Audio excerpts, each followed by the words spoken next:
if you need time, just take your time. Honey, I get it, I get it, I get it. Hello guys, so day 3 in Hong Kong. Today I am in Lantau Island and my itinerary is to visit Ngong Ping, and within Ngong Ping the first Tian Shan Buddha and monastery. The usual route to go there is by a 360 cable car. Now, since medyo tipid tayo at gusto natin ng challenge or experience or whatever, I will hike to go there. Try. So that's why I already had my attire. I brought my bag, my hiking bag, and of course my hiking shoes, water, whatnot. So let's go. It will take me 2 hours to get to the peak. It's 11 AM, I know, crazy, but again, we'll try. Hello guys, so finally nakita ko na yung Ngong Ping 360 Rescue Trail after 1 hour. So let's proceed and do the hike. Hello guys, I think nasa halfway na talaga ako ng trail na ito. Sobrang hirap. Mas mahirap sa Pulag dahil sa sobrang tarik.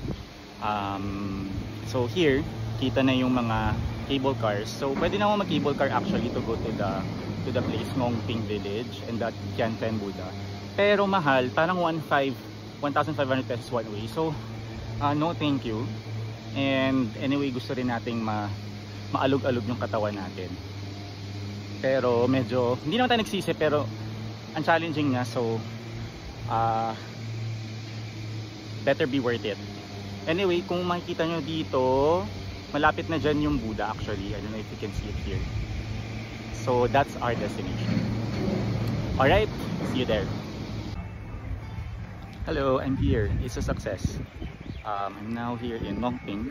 It took me a little less than 4 hours from entry point of the trail up to the Ngong Ping village.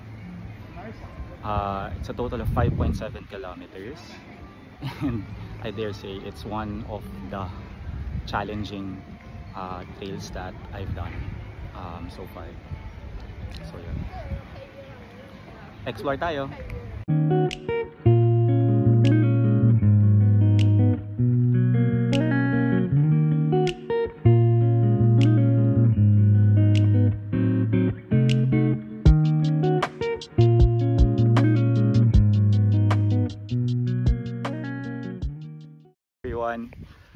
I'm now in my day 5 in my Hong Kong Macau trip. So for today, this morning, I decided to hike up to the tallest peak in Hong Kong.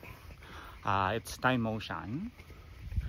And then now I think I'm midway. You see the weather is bad. It's really foggy. Hindi ako makapag-picture ng maayos overlooking Hong Kong. But on the bright side, hindi mainit tsaka di maaraw. So mas kaya.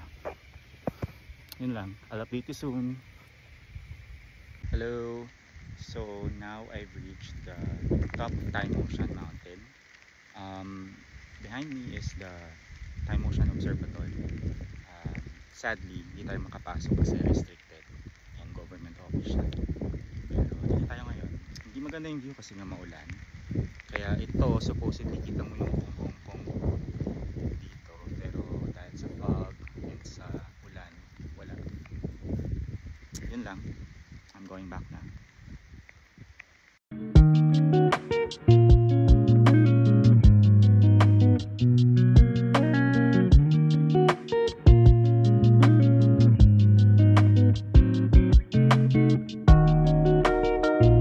Hi friends.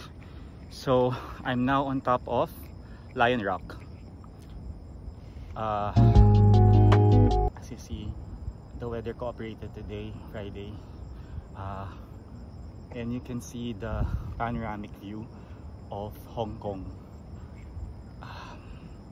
It's almost sunset, so good thing nakita ko pa yung city view before maggabi.